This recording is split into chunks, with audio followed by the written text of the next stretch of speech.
Please welcome our Master of Ceremonies, well-known former Valley News anchor and Global Med Communications Manager, Mr. Roger Downey. Thank you.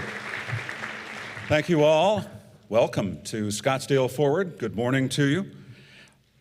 Ever since the landmark 2003 Which Way Scottsdale report with research provided by the Morrison Institute for Public Policy at ASU, the Chamber has worked to increase and improve community dialogue around issues of economic development in Scottsdale and our region.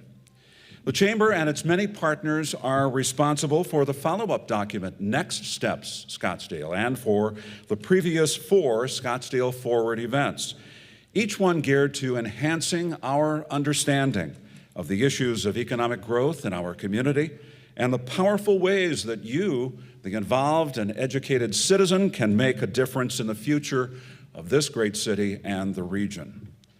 The Scottsdale Area Chamber, though, could not and would not be able to put on a program of this depth without the generous support of its sponsors, all of whom, thankfully, are represented here today. Please join me in thanking the Scottsdale Forward sponsors, our presenting sponsor, the Salt River Project, our keynote sponsors, Cox Business, DMB Associates, and CenturyLink, our corporate sponsors, APS, Arizona State University, Jane Blacker, Russ Lyon, Sotheby's Real Estate, Scottsdale Fashion Square, and Scottsdale Healthcare. Our breakfast sponsors, Banner Behavioral Health and First Bank Arizona. And our in-kind sponsors, Pro One Media Productions, Scottsdale Community College, and Sergio Dabdoob Photography. Now, if you will join me in welcoming our venue host this morning, bringing to the stage Scottsdale Community College President, Dr. Jan Geller.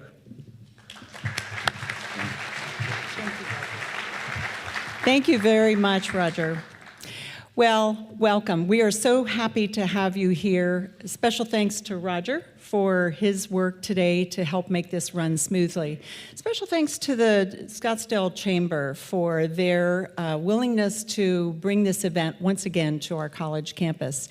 And I know they will be thanked later in a different way, but I always want to exert a point of personal privilege and thanks to Kat Dragon and Ron Schilling, our Performing Arts Center technicians and IT specialists who make today possible. So thanks to them. Very good. On behalf of the many people who make this a very special place, I say welcome to Scottsdale Community College, your community college. We are here as guests of the Salt River Pima Maricopa Indian community. This is their land. Part of our stewardship of their land, and also because we hold high the values of sustainable practices, Scottsdale Community College is going green. So some of the green you walked past this morning as you crossed the walkway and saw the construction skirting that happens to be green. Now, not because we do things like paper reduction and energy conservation measures, but what lies behind that fence is our transformation of our grounds back to the Sonoran Desert. And we do that also because we're very interested in saving that precious resource, which is our increasingly scarce water. Now, I could spend all day here talking about the college. I won't, but I want to refer you, if you haven't taken time up in the lobby, to take a look at what's there on behalf of the college. If a picture is worth 1,000 words, you'll notice that on the wall are a couple architectural renderings of one of 2 buildings yet to be built here on campus that are part of our 2004 bond package. That building is a community center, which will house our Indigenous Scholars Institute. The Institute is one of 3 strategic initiatives that the college identified in answer to the question of, for what shall we be known? There's some material up there to explain those initiatives to you. They are important not only to the college, but to the city, to the region, and beyond. There are also some pieces up there that describe a couple events. One is April 7th, beginning right here with the mayor and others kicking it off, is a second annual Genocide Awareness Week. I believe strongly that a college campus is a safe place to have difficult and sometimes courageous conversations. The Genocide Awareness Week is brought to you by our honors program. The piece up front displays an entire week of presentations by national, international figures and exhibits and so on. All of that is free and open to the public. You'll also see a little green piece that highlights our spring athletics or our spring sports. And I will say to you, I know what season this is, you will find some exquisite baseball and women's softball right here at Artichoke Nation. Also free and open to the public. Bringing it back here to this stage on March 27th, we'll have Mark Twain's one and only play, hilarious play, Is He Dead? You can see some of the staging here. That's the beginning part of getting ready for that production. It begins the 27th of March, free and open to the public. Followed in April 11th and 12th, our wonderful musical theater program, led by Polly Chapman, Beth Livingston Hakes. These two ladies brought to you 6 nights last fall of the incomparable, I forgot the name of the play. Audrey. Little Shop of Horrors. How could I forget? We sold out, and so there. Thank you, Kat. The spring cabaret also proves to be inspirational and a wonderful student event, free and open to the public. Now, I've exhausted my time, but I wanted to give you just a tip of the iceberg. But the very most special part of the display up front is the Scottsdale Chamber Sterling Award for Big Business. It's an award that we received last November, about which we are very, very proud. So take a peek, and a thank you to the Chamber for that. One last piece.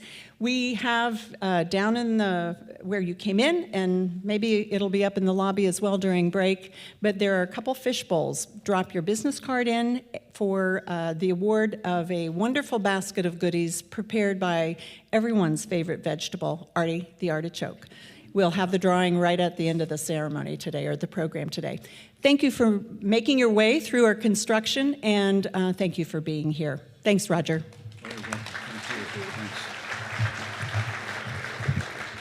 Thanks, Dr. Gaylor. You're always a gracious host, and we appreciate that, the hospitality.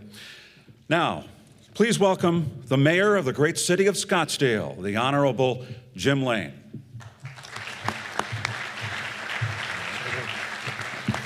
Good morning, everybody, and thank you for that reception.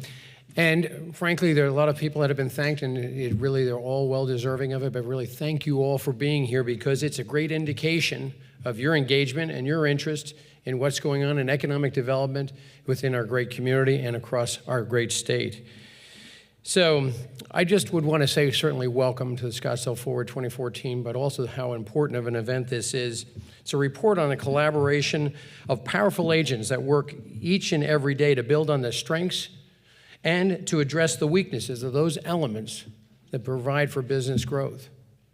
Important components in every economic engine. And there are many important components to a successful and sustainable economy. And here in Scottsdale, we certainly have identified a couple and have informally have been working in the past, and more strategically now in the future, as we move forward, to address the synergistic workings of tourism and economic development. And that's some of what you're going to hear about today, certainly. The developing economies across the world have truly recognized that synergism and have recognized what it means in the sequence of events in a lot of environments where they have that tourism asset. Initially, it's a catalyst to grow infrastructure, labor capital, and financial capital. With maturity and maintenance, it can sustain a long-term market, natural market evolution. And we're blessed with these assets here in the city of Scottsdale, across the valley, and in our state here. Your speakers here today, and I'm not here to introduce them, but to make some recognition Jim Rounds, a senior economist with Elliott Pollock and Associates, and our very own Danielle Casey, who is our Scottsdale's Economic Development Director, are uniquely qualified to report on not only the status of these efforts, but also the strategies, I should say, employed to drive for our desired results. And of course, on the other hand, the panelists each bring a component of tourism drivers that contribute to the whole product.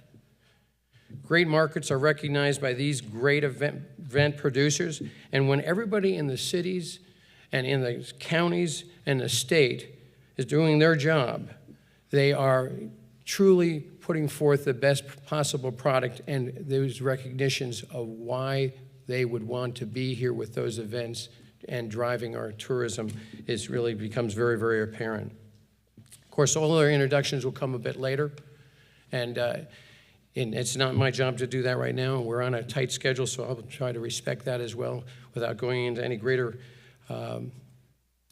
explanation of some of that. But nevertheless, I think the most important thing here, and there's a lot of people to thank, it's great to see the interest in this subject by the citizens of Scottsdale and frankly across the valley. And it's great to have you here. So welcome to the event. Thank you. Thank you, Mayor Lane. It's always a pleasure because you're so supportive of business in this community. You know, the Chamber would not be able to put on an event of this magnitude without its presenting sponsor, Salt River Project. So now, please welcome David Russo, who is president of SRP. Thank you. I was looking for my inspiration when I got here this morning. I checked in and they didn't have my name on the list, which isn't a good sign. But I was presented with an anonymous presenting sponsor badge. And again, obviously the theme is economic development, and SRP plays a very significant role in that. And I think, but it is anonymous because what we do is supposed to just happen in terms of our stewardship of water and power. But it is a significant role, and I serve on GPEC's board, and I was in a site selection process that was competitive with several states for a significant location or locate, and I wasn't really paying attention, and all of a sudden the German engineer that was kind of at the head of the decision-making process looks across at me and says, unless you can sell us power for the same rate that Oregon can with their hydroelectric, we're going to Oregon. And it served to reinforce the significance that the utility can play in that mix. We think we are part of a very stable water story that ultimately is probably the biggest myth, if you will, about the state of Arizona.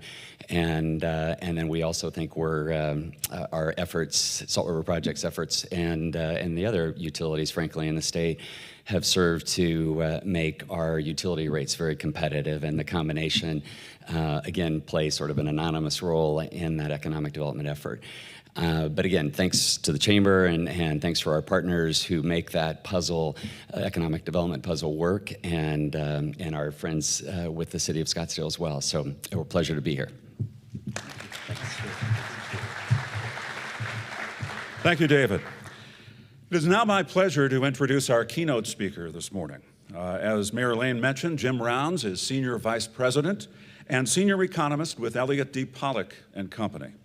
Mr. Rounds specializes in preparing economic analyses for both public and private sector organizations, including economic overviews related to the national and state economies.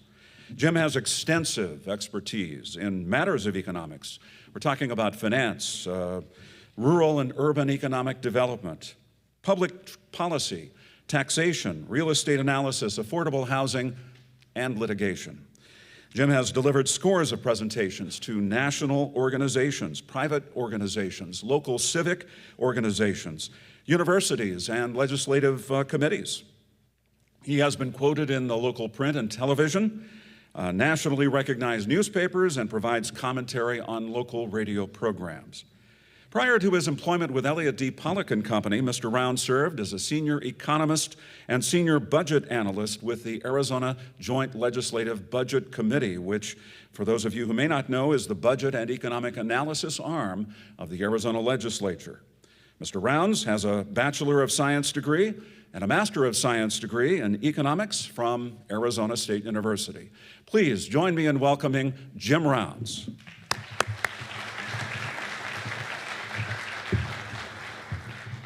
Good morning, everybody. Thanks for having me back. It's always good to give a presentation in my hometown and talk about the economics. Before the event, I was talking with the organizers, and they said, how many slides have you been using in your presentations? And I said, oh, probably 100, 120. And they said, well, what if we cut it back to half an hour? I said, maybe 80. And they said, what if we limit it to 15 minutes? And I said, 5. Not really, but I'm going to just cover some very high-level issues for you. You have an outstanding economic development presentation following mine, and I really think Scottsdale is going in the right direction. We still have general plan issues that need to be dealt with, but I think the opportunities are vast. Let's get into, this is my technical term for how we do our forecasting. Let's do the overview of what I'm going to cover today. So I'm going to first apologize for being an economist. I usually need to do that when it's early in the morning and people haven't fully digested their coffee. I'll present a little bit of data. I usually make fun of other economists. I tend to avoid them when I can, although there's a handful that I actually do like to hang out with. And then I'll conclude with optimism. Let's talk about the U.S. first. And this is an old slide, but it's really hard to retire because what goes on in Washington, it seems like there's a potential shock on the economy every time we turn on the TV. But look at the stuff that we've dealt with recently. Have any of these really derailed the economy? No. Now, there's been economic consequences with some, but when you hear these news items, don't panic too much. What I've found is that when you hear about something major, there's always somebody that's estimating there's going to be a very little impact, and then there's somebody that's overestimating it. The truth almost always lies somewhere in the middle. So for the most part, don't panic too much when you hear one or two things, whether it's at the U.S. level or at the state level. It's going to take a lot more than just one policy issue, especially in Washington, to completely change the way we're operating. So I'm sure we'll hear more from Congress over the next couple or 3 months about something silly, and then I'll add one more bullet point to the list. I'm not sure which one I'll drop, though. So getting into kind of the wonkish type data, main point from this, and all this data, just focus on the right-hand side. GDP growth, some people were concerned about whether or not we were going to get back to more normal levels. We probably will be there, the long-term trend this year. So we have to keep things in perspective. It's taken a long time for us to get to this point. And I even had to look at the data a second and third time when I realized this summer we're 5 years into the economic recovery. And like with a car, it's not the year, it's the mileage. And so in our particular case, we're 5 years into the recovery, but it hasn't been a strong recovery. So the economic activity that you're seeing actually is more like us being in a recovery after a couple of years. So if you put it in the proper context, then the economic data actually does make a little more sense and you can tell a story. Jobs, the main point, once we start seeing 200,000 jobs created on a more normal basis, that's when we know that things have stabilized some. That's my threshold. It can be as simple as that. We saw 175,000. Some of this had to do with the winter weather back east, but there's some pent-up demand brewing, so we're probably going to see some additional activity in the spring. Some of it was permanently lost, but not all of it. Unemployment rate, it's been declining, but it doesn't tell the whole story either. We could actually go through a period where the economy is improving and the unemployment rate goes up a bit. Why is that? We went through such a tough downturn that a lot of people just stopped looking for work. If you're not looking for work, you're not counted in the data. And so when you look month to month and you see that the unemployment rate went up a little bit, it doesn't mean things are worse. It actually could mean that things are better. The underemployment rate is actually what follows the pattern of the cycle a little bit better, but that's never discussed, even though if somebody just scrolls down about an inch on their screen, they can see this data. So I'm a little disappointed that more economists aren't talking about underemployment, but at least we're trending in the right direction with unemployment. Consumer confidence. We heard about how it dipped 1 month and then went back up another, but just look at the historical trend. It's pretty jumpy, and it's because it's based on people's perceptions. If we hear about some negative news in Washington or locally or whatever it may be, stock market slips a little bit that week and you're asked, how do you feel about the economy? You're going to say, I feel a little bit worse than I otherwise would have, and it might slip a little bit. But overall, the trend is us moving up. This guy, I was pulling off the freeway. So I was pulling off the freeway, and this guy came up to my window, and I rolled it down, and he gave me $5. So Arizona and each of the communities suffered a bit because our employment growth was very weak. We were 49 in the country in terms of rankings, and I'll show you some of that data in just a couple of minutes. But people stopped moving because home prices fell significantly. They were locked into where they were, even in those miserable cold weather states that we're still seeing. And the stock market was down, so they lost their retirement portfolios. So there actually was pent-up demand for retirement. There was pent-up demand for people wanting to get out of some of these states where there's been a trend for people moving to the West. But what are the two areas that these two areas really impacted Arizona? These are the two areas where we had the most strength over the last couple of years. And so I feel like we're on the cusp of seeing some increases in population flow. Now, it's not going to be great. It's not going to be that 3 or 4%, but we were hovering around 0. Some people even thought it was negative for a short time.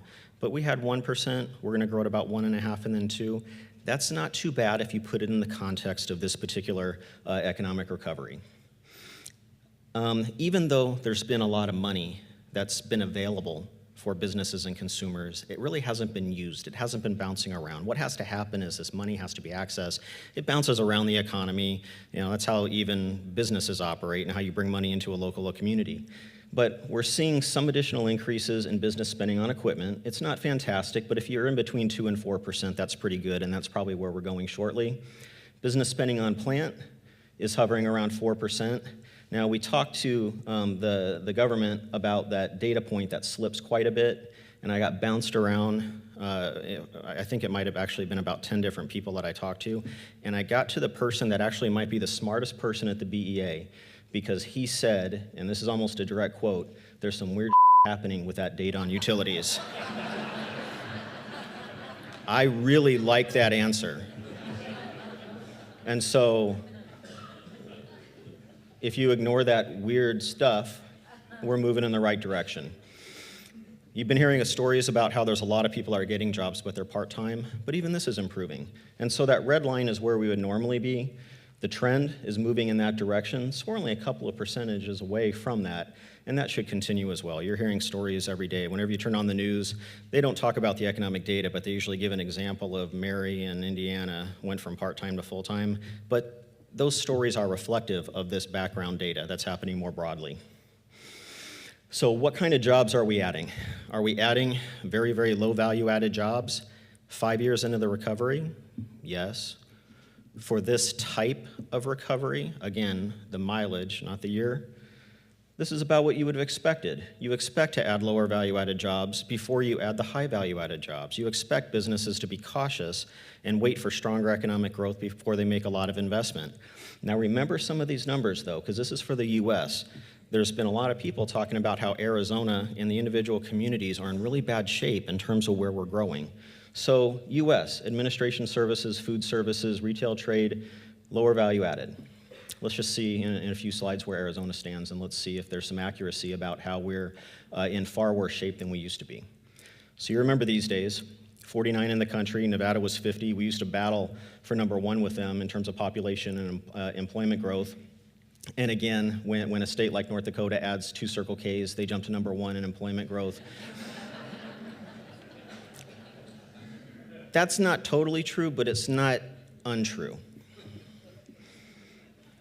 #9 at the end of 2013. Arizona is still a really solid bet. We're going to be top 10 for this year. We might even be top 5 by the end of the year, and we should be top 5 by next year. So we're still going to get back to where we were in the past. In fact, the best indicator of where we're going to be in the next couple of years is where we were over the last several decades. Not as strong a growth, but we're still going to be in good shape compared to the rest of the country.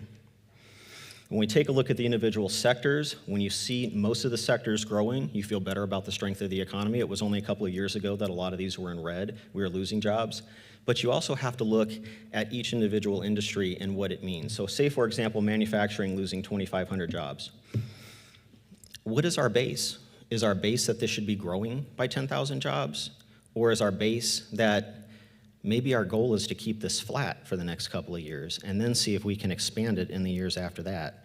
And so we have to look at these individual industries with some realistic expectations, and that's what people in the economic development community are trying to do. Arizona jobs. So what looks better, the Arizona slide or US? Financial activities, number one, $60,000 jobs. Healthcare, much higher than retail. Retail's in there. Food services, number 6. To me, this slide looks better than the one for the US. So are we really in worse shape compared to where we used to be or compared to how the country is growing? Doesn't look like it. These are the sectors in terms of regaining the lost jobs from the downturn. Leisure and hospitality, it actually went above 100%, but just some margin of error, they drop below, go above. That's an interesting one because we're probably not benching them against our potential. So it was easy to get back to the long-term trend. We actually need to increase our base, and there's opportunities to do that. Financial activities, almost fully recovered. Construction, 10.4%. So are we becoming more dependent on construction than we used to be? Not yet, if you take 10 minutes and look at some of the economic data. Greater Phoenix is telling the exact same story as for the state as a whole. It's the majority of the economic activity, 80%. Employment levels back to peak. Now, there's been a lot of debate about whether or not us getting back to peak is the proper data to look at. But if you draw a best fit line in there, getting back to peak is the same as getting back to the long-term trend. And it's going to occur around the beginning of 2016, and that red line hasn't changed since 2010 for us. Everything's proceeding about how one would have expected based on this particular downturn. And so we're following that trend. We should be okay and fully back to the prior peak, which is also the long-term trend, mid-decade. Yes, we took a hit in terms of population growth. Again, we didn't have the benefit of adding those 2 Circle Ks, but we did rank number 7 in the country. Number 7 compared to falling to 19, but we were battling again with Nevada for the number 1 position for all those years. Nevada's economy they're going to have a tough go of it. I go there once a year to give a presentation, so I have to look at some of this economic data that otherwise wouldn't. They're going to have a really hard time competing for some of the same types of employment that we are here. Lots of economic problems there. Different areas of the state experiencing major economic issues. Water issue has been one that's been discussed more recently, but even the economic base is problematic. So we're still going to start to see the benefits of the Sun Belt. People are still going to want to move to some of these western states, the Southwest, and I think we're going to be able to take advantage of that. But it took the individual wealth levels to move back up, people no longer being upside down in their homes, for us to get to the point where we're going to see these individuals being able to move to Arizona again, and that's why I'm optimistic about our population forecasts. Single-family permits, yes, it's been awfully weak, but we went through a situation where we had a lot of demand by investors. Now we're in a situation where we have some investors and some population growth, and we'll gradually move to where it's more based on population growth. Yes, things stall a little bit in terms of the housing market, and some have opined that this is going to be a little bit of a longer issue, like maybe this will persist. We fully recovered in terms of home prices. It's going to be flat for a long time. I think this is temporary. I think you're going to see things heat up this summer a little bit, not at the levels that we saw. We don't want to see 30% appreciation in home prices year after year. We don't want another bubble that's going to cause additional shocks. And this is what I mean. Yes, prices are above where they were before we went into the downturn or before we went into the boom, but we're not back at the long-term trend yet, so we still have some appreciation to go. As far as Scottsdale, I think one of the biggest challenges is getting the message out that Scottsdale is dependent on tourism, but it's also dependent on a lot of other higher value-added sectors. And how I think people should be looking at the community is it's in a much better situation than a lot of the other communities. A lot of communities would like to be in Scottsdale's situation. But you can do more than one thing. You can work on tourism. You can work on higher value-added healthcare and expanding that industry. You can work on some of the other sectors where Scottsdale does well. So if Scottsdale keeps focusing on all those areas that it does well, doesn't just try to pick one particular industry, and then tries to work at expanding those based on all the solid fundamentals here, I think the outlook is very, very bright, just like it is for Arizona. So that concludes my presentation. I hope it was useful.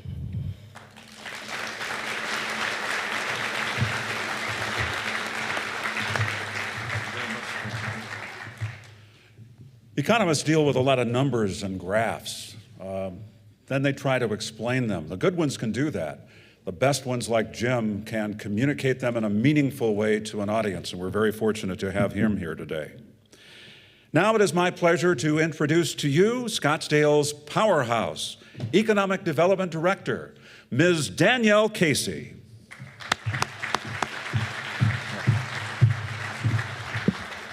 Powerhouse. I guess small packages work as well, right?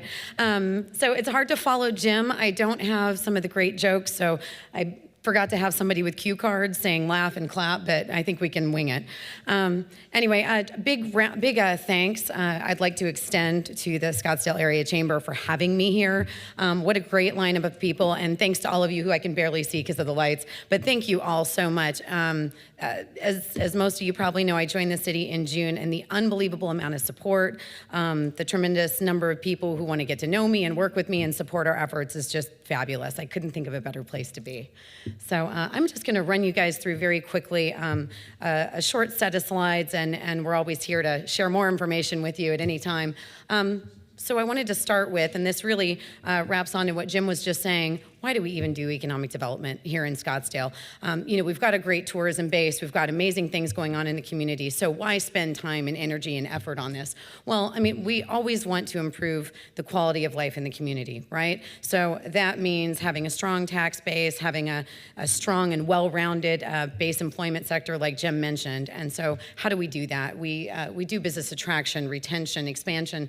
But, the one big thing that he touched on that I'm hearing as we go out and meet with companies and talk to site selectors and go into different markets and hear what they're saying about Arizona. And I've had the chance to do that with GPEC recently with groups from Vancouver, groups from Austin. And they know that this is a wonderful place to come and visit. They know that we've got, amazing resorts and wonderful recreation, and they hear good things about Scottsdale. And many of them have been here, and some of them own property. But what they don't know is to the level of the quality of our corporate locates. So they don't know what a strong business base we have. They don't know about the significant companies in the area and why they've chosen Scottsdale. So I take that as one of my charges to help move that message forward and communicate it and get everybody internally and externally talking about Scottsdale as the place to be, to have fun and to do business. So what does our economic development team do anyway, right? I get that question a lot from people that aren't tremendously familiar with what economic development offices at cities do. Well, we work on a number of things, but most notably business attraction. We're trying to bring new companies into the area, the right ones. And I think that that's key. Some communities in different stages of growth chase a lot of manufacturing. We're not doing that. They'll chase, anything they can get into the community. I think what's wonderful about Scottsdale is we have the opportunity to be selective and choose the right companies to work with and the right companies that have strong, high-wage jobs and that are going to benefit the other corporate entities in the community.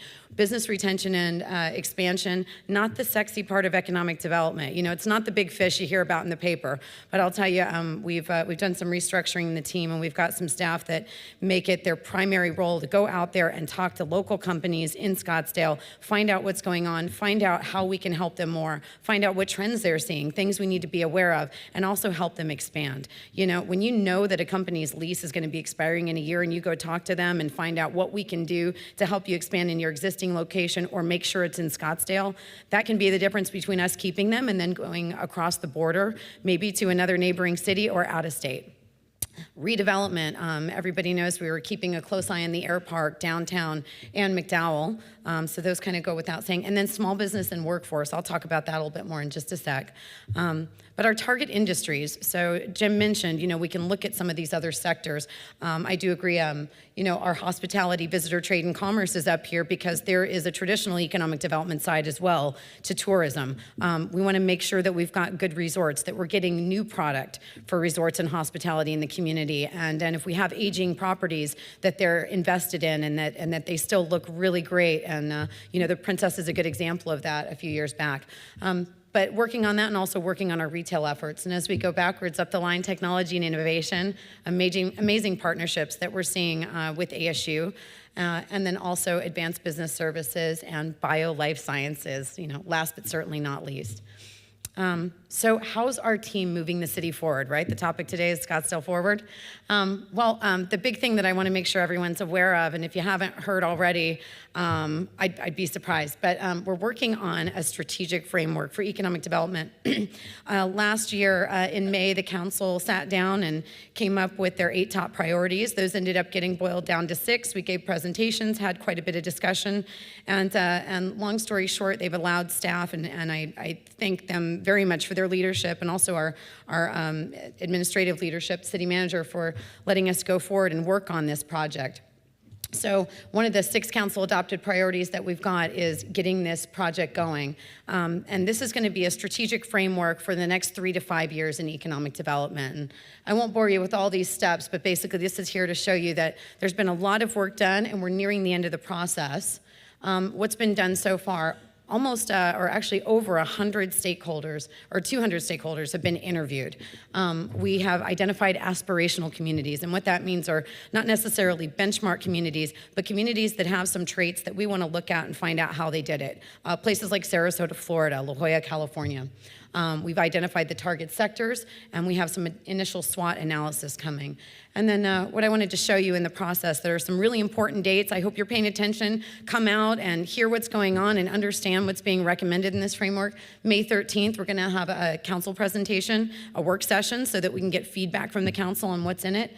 And then also on May 13th, if everything goes well after that, the April 29th discussion, May 13th, we expect to be back before council with a final product for them to consider. And then we'd like to have a formal rollout event in the late summer, early fall to make sure everybody in the community is educated and on board. So I'm going to run through really quick on some general trends. What are we seeing? What is our economic development team seeing in terms of activity? No big surprise, we're seeing manufacturing, transportation, software, and high tech coming into the state and into our regional partners. Our team focuses on the software and high tech, not so much the manufacturing and the transportation because of Scottsdale's unique assets.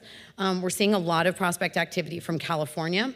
A lot of office users that are looking at existing space. That's important for us. So we're reaching out and trying to meet with as many of the brokerage firms as possible. That's what they do all day, every day. They're a wealth of knowledge, and we're trying to show them how the city and the city economic development staff can benefit their efforts.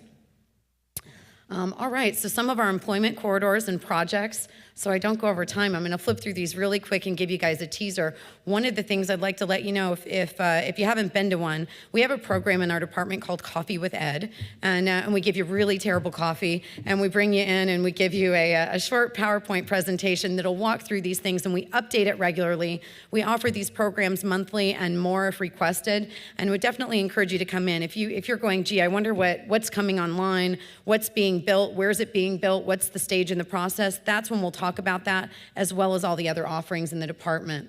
So there's quite a bit going on at the air park. There's a recent text amendment that's allowing and encouraging private property owners to invest more in their development. Let's see, here's some more project examples up there. I think, again, the message is there's quite a bit going on in terms of construction and development. The Cure Corridor, does anybody know that the personal income as a result of that industry is $1.4 billion in Scottsdale? It's a big fat number. We need to be paying attention to what's going on with those guys. So again, quite a number of projects that are going on in that area in terms of not only residential housing, but also private development. And the medical school Arizona campus is going to be a big deal. Downtown Scottsdale, more multifamily and a lot of investment in projects going on. We're having discussions, and there's quite a bit of interest in the area right now for people coming in and doing more redevelopment. So we're keeping an eye on that. The McDowell Corridor, obviously a big council priority area, right? 1,000 multifamily units in that area, but what we're really keeping an eye on are the Phase 3 office projects down at SkySong and the significant amount of interest in that area, and we are working very diligently in partnership with the planning department to get some of the strategies online that we presented to council last fall, and we're going to have updates on that in the near future. So some recent announcements. What's going on? What's happened in the department? Who's located, right? In terms of corporate entities. This is a list of some of the bigger ones in the recent past that we've noticed. You guys have seen that Mercedes is open. We've got Zavello working on their project going into Fashion Square Mall, which is a really cool reuse. The Cure Corridor Initiative has been launched, and we're working on how do we continue to perpetuate that. And Scottsdale is going to have a significant presence along with the Arizona Commerce Authority with the Bio International Conference, which is the largest gathering of healthcare and biosector corporate entities internationally, and that's going to happen in June. But if you want a full list, go to choosescottsdale.com. We've just recently revamped that website. We keep it up to date, and we have quarterly reports now for the department, so you can see exactly what we're doing and what projects have been landed. And I'll tell you, we don't claim projects in terms of our department's involvement unless that company specifically signs off and tells us that they believe we made a significant difference in their location effort. So some new programs and services we have going on. Enhanced communication. If you are not signed up for our e-newsletter, please do so. You can even text it. If you, I think it's 22828. You can text Choose Scottsdale to that, and you'll get signed up for it. And we're doing that every 2 weeks. We've redesigned the Choose Scottsdale website significantly, and we did it at almost no cost internally with city staff. We're doing a new small business series, and that's going to be the first Friday of every month. We're going to offer programs using city departments to help educate small businesses on the different facets of working in and with the community. One thing we're going to be doing as we reduce some facilities with the city is co-locating with Eureka Loft to make a one-stop center for business development in the City of Scottsdale offices. I'm very excited. And we've got a lot of enhanced research and data set capabilities. So if there's something you're looking for or a company you're working with is looking for to learn about, or they need to understand the labor market, or they want to figure out where to advertise or where to do business, or any other research for their business planning, please have them come see us. We can do that. We also help retailers with gap analysis information, and we help large companies looking to cite with more complex data. And if it's not data we have, that's what we have really great partnerships with groups like GPEC for. So with that, I will wrap up, but I ask you to please get plugged in. Again, we've got our social media out there. Please check out our new website. One of the things I'd also like to thank the Chamber for is the Chamber really took a look at our previous website and said, we think you guys can do better. We'd love more information. We heard you. We revamped the whole site, and then we held a focus group with Chamber reps who took the time out to really critique it and work with us. And the good news is they like it, and we're going to continue enhancing it and really appreciate it. So with that, thank you all again for letting me grace the stage today with such a wonderful lineup, and I hope to see you soon.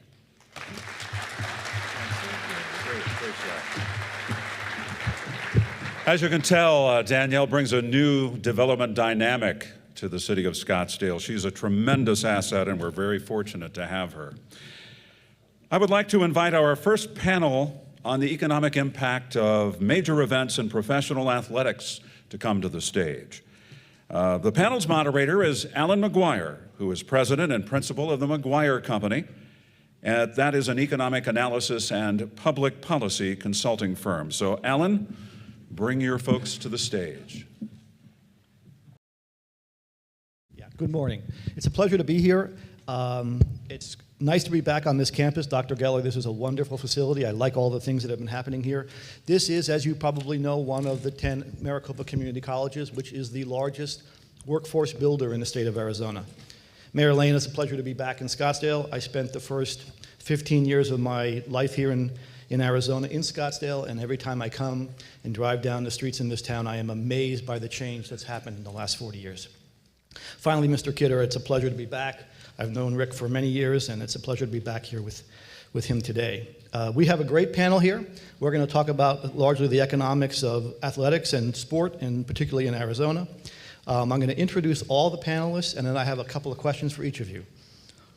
All the way over to the opposite side is David Russo. David Russo is a fourth-generation Arizonan. Now, if I ask you to raise your hand if you're a member of a fourth-generation Arizona family, there wouldn't be very many hands up in this audience, I fear. But more importantly, he has multi-generational roots with the Salt River Project, one of the most important developments in our history. And now he serves as the president of the project.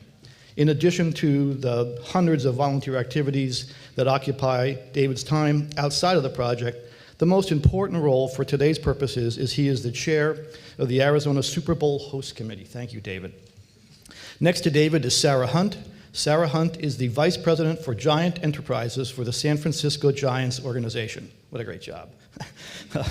In that capacity, Ms. Hunt is responsible for the operations and business development of all non-baseball events at AT&T Park. So does that mean you have to go out and get the baseballs when they go over the... She currently works closely with spring training for the Giants and has had the enviable task of planning both the 2010 and 2012 World Series parade and civic celebration. She serves on the International Board of Governors for the International Special Events Society, and she has the enviable work address as Willie Mays Plaza. Now, for anybody in my generation, when you just say Willie Mays, a whole flood of all positive, terrific memories come back. Now, there was a man you could admire. Next to him is Mike Humes, and Mike is standing in for Anthony LeBlanc. Anthony LeBlanc, who's the president of the Coyotes, was called away unexpectedly, and we appreciate Mike stepping up and filling his shoes on such short notice.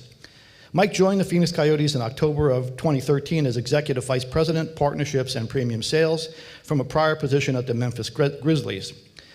There he served as Chief Revenue Officer overseeing revenue streams for the Grizzlies and the FedEx Forum. He has a long career in professional athletics, particularly in hockey, but also on the business side of the NBA and WNBA franchises in Seattle.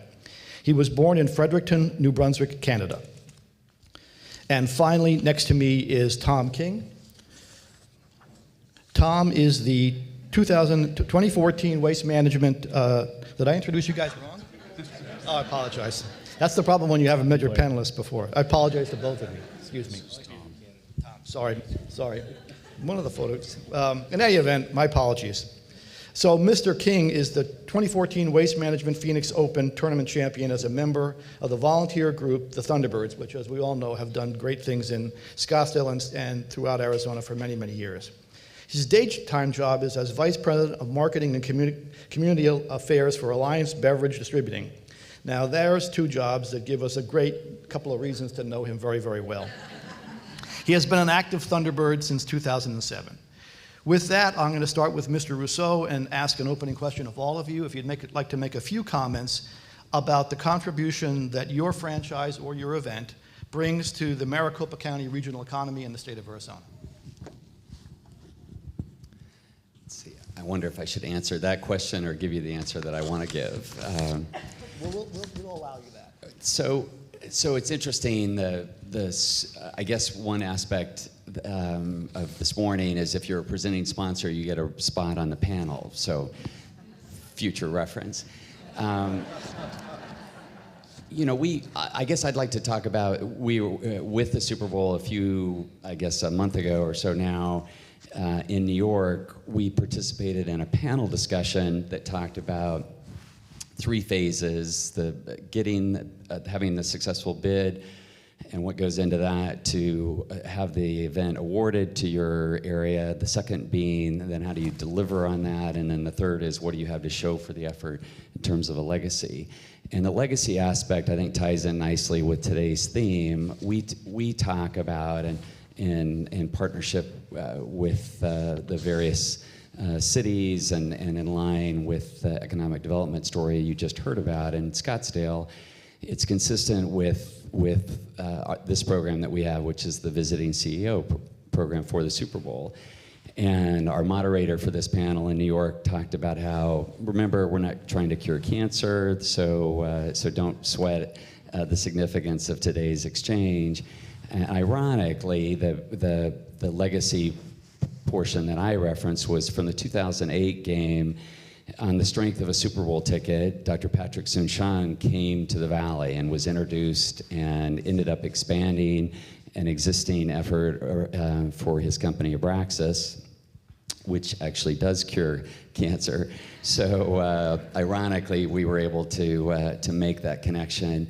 But it's significant because of that would not have been possible, and or at least as it's played out, if not for having the attention of a Super Bowl. And I can't tell you how many times we'll start a discussion with someone, and the first thing out of their mouth is, yeah, I'm not really a big sports fan. I actually particularly don't like football, but I do watch the Super Bowl every year, and I think that's the disarming quality that an event like the Super Bowl enjoys. And then we try to do everything we can in our efforts to make that connection, because we are concerned about what we have to show for it afterwards. And so we'll do that program. We'll partner with ACA and GPEC and the various partner cities in order to highlight people that are on their expansion retention list, and then also locate, and we'll make sure we have that invitation out there, and we come and showcase everything that's great about the Valley from a business, legislative climate, hopefully, and then hopefully have a great story to tell, like some of the ones that are holdovers from 2008. Well, I think the most important thing the Giants bring is a whole bunch of orange and black through Old Town Scottsdale for about 6 weeks. But first and foremost, I think we want to thank you on behalf of the Giants organization. We have always been very proud of our relationship with the City of Scottdale, with the Scottsdale Charros, and we really appreciate all of the support that Scottsdale has extended us over the years. It wasn't all that long ago that spring training in the Valley was in jeopardy, and teams were starting to move, and thankfully, Arizona put forth a huge effort to save the Cactus League and the spring training experience. We now have 15 teams in the Valley. Some amazing facilities are coming online. In 2013, we had 1.7 million tickets sold across the 15 teams, which is pretty exceptional. It's $380 million over 4 weeks that is going directly to the area as a result of spring training. And then once you factor in everything else that's happening in these facilities year-round and the impact that the teams have from being here and training, you're getting close to $700 million. So it's definitely an impact. I think the conversation now, to Jim's point earlier, is how do you further leverage that, and how do you change what the baseline is? If you look at where the dollars are spent in spring training, it starts March 8th and runs through the end of the month. And what we need to do is extend that to the end of February, to March 1st, and make sure that we're fully leveraging all 4 weeks that we're here and not relying on people to come in once the weather gets to that perfect point, and try to capture them a little bit earlier. So that's really where our organization is thinking. It's a little unique that we're one of 15 for our event. And I think that that's powerful. I think that that collective energy that's there can only be leveraged, and we have a lot of opportunities still here in the Valley in spring training. Thank you. If you haven't read it, you should go and read the article that was in the Wall Street Journal yesterday about spring training. It's a great story. So 2 reporters from, I'll tell you the punchline, but that's okay. 2 reporters from the Wall Street Journal decide to investigate spring training. One goes to Florida and one comes to Arizona.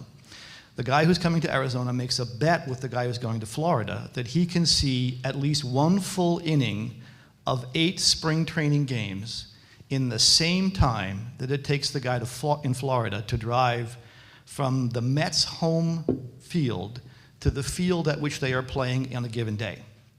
And the article proceeds with the back and forth between the 2 guys, and the one guy in Florida is stuck in traffic and trying to get, and he's just in his car. The guy in Arizona is going from field to field to field, and the criteria is he has to see an entire 3 outs of an inning. So he's at game 1, first inning, game 2, 3rd inning, game 3, 5th inning.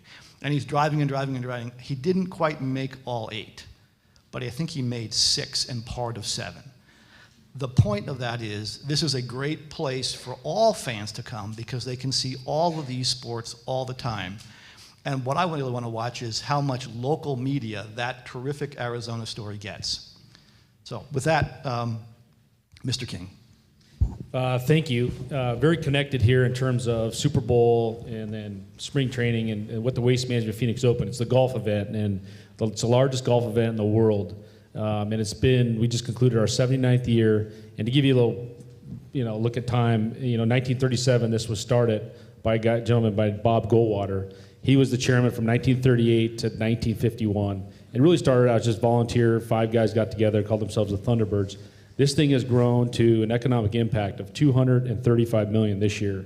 And it's on the Super Bowl weekend, which is PGA Tour says to us, hey, do you want to move it? We say we don't want to move it. They cannot have any event in golf in the country that can sustain that type of fan base, and with the TV ratings that happen, especially when you look at last year with Phil Mickelson and the caddy races, things like that. But in terms of the amount of people that come out, and it's all for charity. So this year, with 15 being a Super Bowl being here, the connectivity here is going to be awesome. If you look back at 08, what happened? That was a $31 million revenue weekend for us. This year we hit 32 million in 14. So next year we don't know what's going to happen. Our package sales right now, our famous 16th hole, which hopefully if everyone's has gone out or at least seen it on TV, we have 200 skyboxes with 40 on a wait list right now. So you look at economics, as the gentleman earlier. I wish my company ran like this. The sales we can't sell, we can't build enough to sell it. And it's thank you to the City of Scottsdale, the investments that are happening April 1st to improve the golf course. It's fantastic. What our runway for the next 4 or 5 years with waste management. We heard Going Green today. We took the greatest show on grass, and now it's the greenest show on grass. And we really have a percentage of $10 million companies and above. I think we're at like 45% impact of spending at the Waste Management Phoenix Open. And the best part about it is all for charity. We gave $6.2 million away last year. We're guessing $6.7 million this year. And we're going to hit $100 million after the 15th Super Bowl weekend. So again, we couldn't be prouder of this event in the City of Scottsdale and what it represents for the whole tour in the world. So thank you. Great. And if you're a golf fan and you watch the Golf Channel, I think it was 2 weeks ago they were playing at a course in Florida. And they've attempted to recreate the bird's nest effect. And it was terrific because for at least a half a dozen times, maybe a dozen times through the course of coverage, they would make reference to the Scottsdale event as an iconic event. This is what everybody else is trying to become. That's, again, a very enviable place for us to be. Well, thank you for having us here. And sorry, Anthony LeBlanc, our co-owner, president, and CEO, can't be with us. And I had the pleasure of playing in the Pro-Am at Waste Management, walking onto 16, and even on a Wednesday afternoon, 10,000 people there. And I had the great pleasure of playing with Kevin Stadler, who eventually won. And so thank you for having us be part of that. Have been around this business for quite some time, have been part of an opportunity here to come under new ownership, and frankly, that the NHL has maintained Phoenix Coyotes here under bankruptcy for 4 years and sustained the brand, sustained the connection to the community, I think is a real testament to what this community has done. We've been in the West Valley for 10 years now. In fact, it was December 27th that we're celebrating our anniversary at Jobby.com Arena. This coming Saturday, we'll celebrate our 10 millionth fan walking through our doors. So a lucky recipient will be selected for an incredible prize package. But not only that, it's the fact that 10 million fans have walked through our doors. The NHL has now created an economic model that is sustainable. We have a new collective bargaining agreement. We have a very significant new Canadian television package. And the owners bought into the future. Although our owners are primarily Canadian, they now all own and live here in the Phoenix area. And if you're not aware, our name is changing from Phoenix to the Arizona Coyotes for next year. So we're looking for that economic impact. Our players practice and live in the Scottsdale area at the Ice Den. And to put it in perspective, our payroll is around 62 million. So that 62 million is spending time all over the valley, but they're living and purchasing homes here in the East Valley. We're very fortunate that we have an ownership group that is committed to this being a long-term, very viable opportunity for all of Phoenix and the state of Arizona. And having lived here only for 5 months, I feel like I've been here for 5 years, and in a good way, because the community has been very welcoming. We've had an opportunity to be in the community. Everyone on staff has been drinking from a fire hose since we took over here, and I arrived October 1st. We opened October 5th, and I don't think we've looked back, but we are very excited to be here. Our ownership is committed, and this is a long-term viable play, and we're looking for opportunities to do a lot more in the desert than just hockey, and so good things to come. I do think the recent challenges that the franchise has faced over the last couple of years have actually sort of endeared you to people in the Valley. You're like the guy that just won't give up, keeps struggling and struggling and struggling. But I'm also convinced that I'll be the guy that lets the guy behind me go in front of me, who will then win the prize. That's about my luck. we've heard a lot from all four of you about how important these activities are to our economy. Mr. Russo particularly talked about the fact that people who come here see what a wonderful place this is, and then, in fact, come and either build a business here or come and live here and contribute to our society.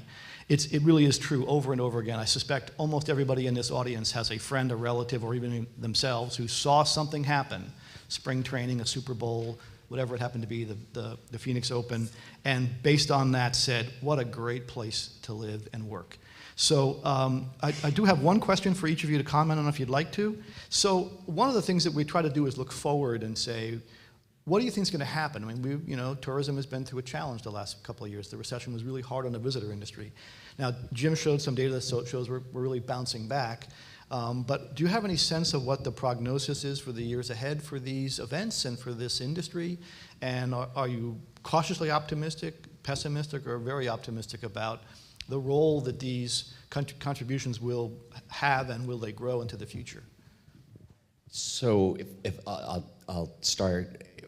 For us, it's a heavy lift. We have to raise about $30 million, 90% of which comes from the private sector, so for the business community.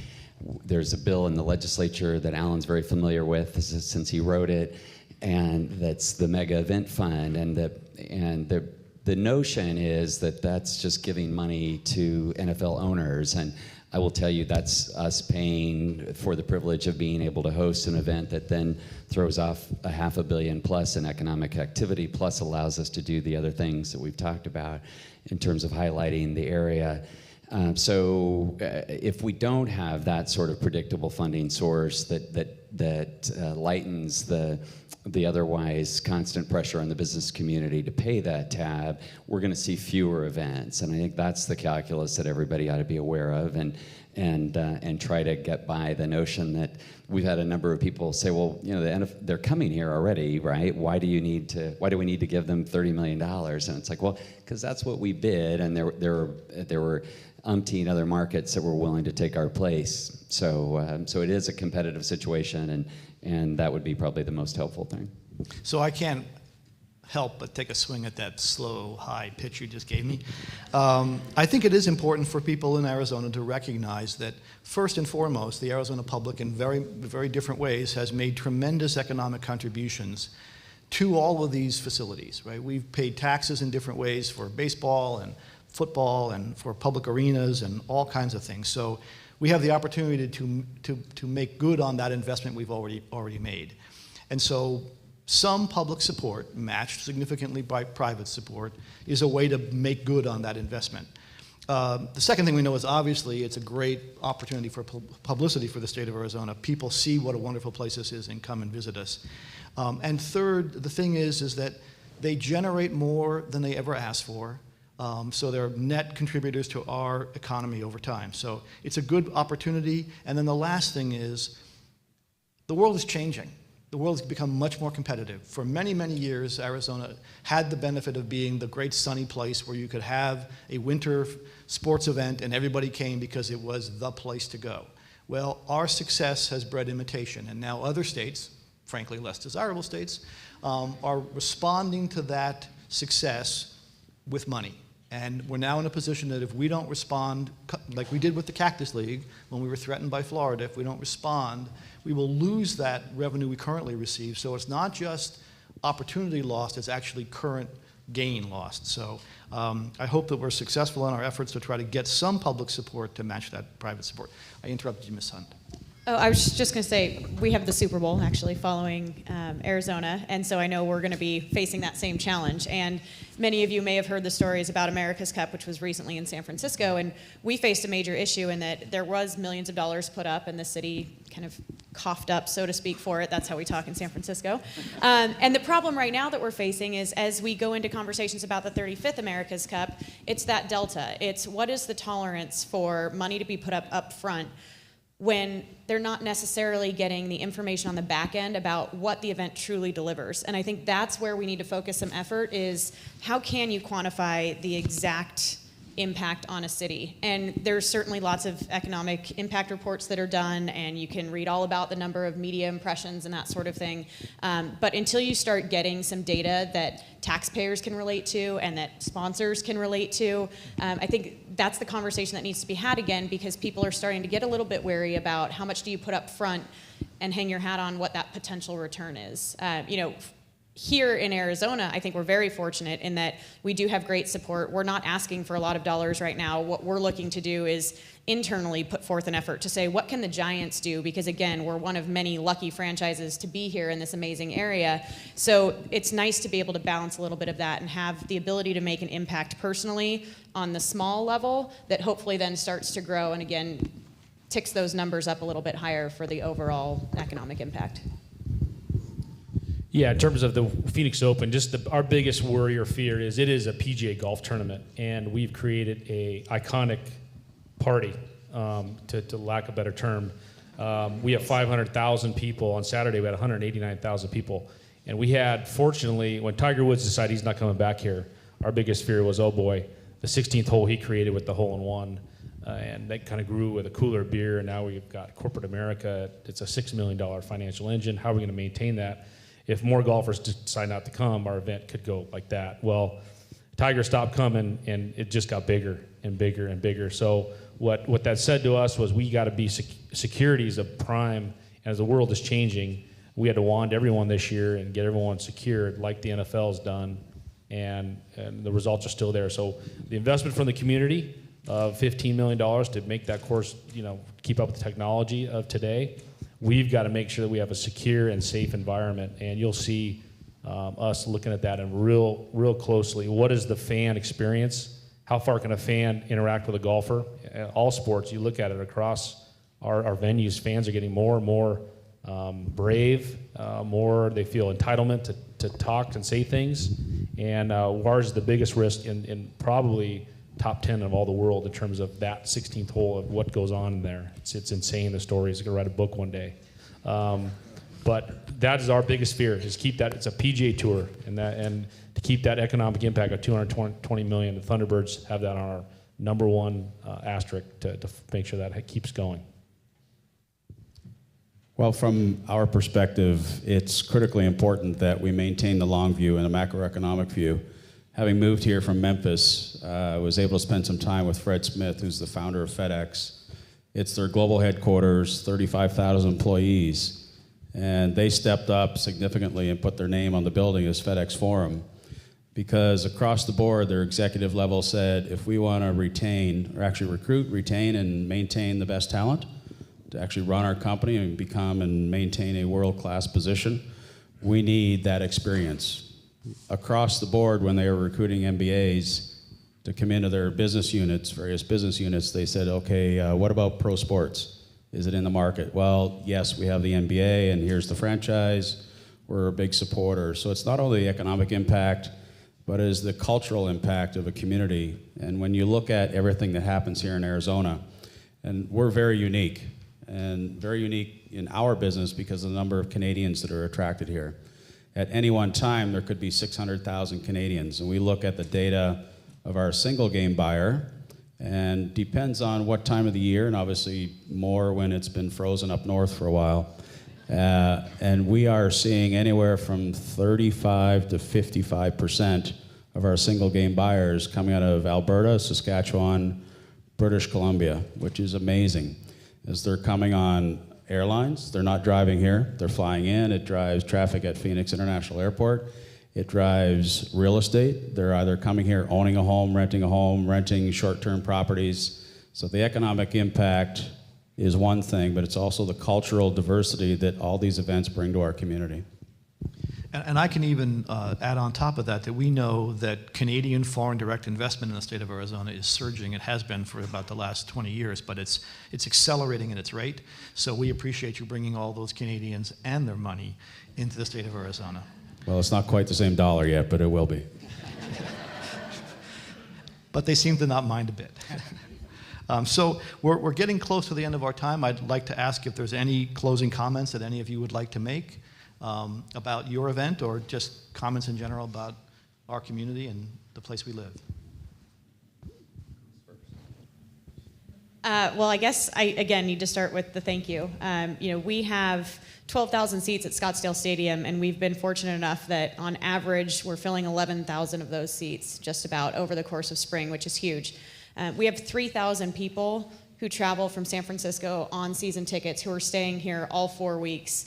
And it really shows that Arizona has become a second home. The Giants are fortunate in that we enjoy that fan base and that our fans are so passionate, but part of that is just because they feel welcome here. And we thank you for that. We are very excited about the opportunity that we have ahead. We may not have the newest facility, but we have downtown Scottsdale, and we think that is a huge advantage. We really look forward to seeing how we can continue to grow and amend that footprint as we move forward, and I think that there's going to be a long relationship with the city of Scottsdale here for the Giants. We're looking forward to it. So when I walk into a restaurant this time of the year and I see 147 orange shirts in front of me, my first reaction is, damn. And my second reaction is sales tax. Just tell them the Dodgers are here and they'll all leave. Oh, no. I'll tell them on the way out. Yeah. Mr. Russo. So probably the most gratifying part of this volunteer job that I have is the travel that it's afforded me within our business community. And so rough math, $30 million, the 30 largest companies in the employers in the Valley have been kind of our hit list, if you will. And they know why we're coming, but they take the meeting, and there's a civic-minded impulse that obviously maybe pries that door open. But once we get in there, we're faced, if we're going to be successful, and we have been in a disproportionate number of cases, we have to provide a business purpose around their interest and their sponsorship. But along the way, what happens is all of a sudden that nexus of the 30 largest employers in the Valley, or the 30 CEOs of the largest employers, are all interested in how do we make the Valley better. And so whether you train that collective energy on education or any of the other factors that do trip up our economic development efforts, that's probably the most gratifying part of this effort. And when you're not getting paid, it's important to look for those things. Absolutely. Mr. Humes or Mr. King? Real quick, 36 seconds. And I don't get paid either, but we have more fun doing this. We look forward to another 79 years in Scottsdale, hopefully, doing the Phoenix Open and taking it to a whole new level. And we just want to thank you for everything you guys provide us. I guess in closing, I would say that we are very excited to be here. I've been here 5 months, and the welcome party and the welcome mat has been laid out across the city, and not only in Scottsdale, and had an immediate connection with the Scottsdale Chamber and their leadership, but it's been across the board. Last night I was at a Suns game. I've been to Waste Management. I've been to Super Bowls. I've been to World Series. All of these events make our community, and we're all in this together. Please join me in thanking our panelists. It's been a great time.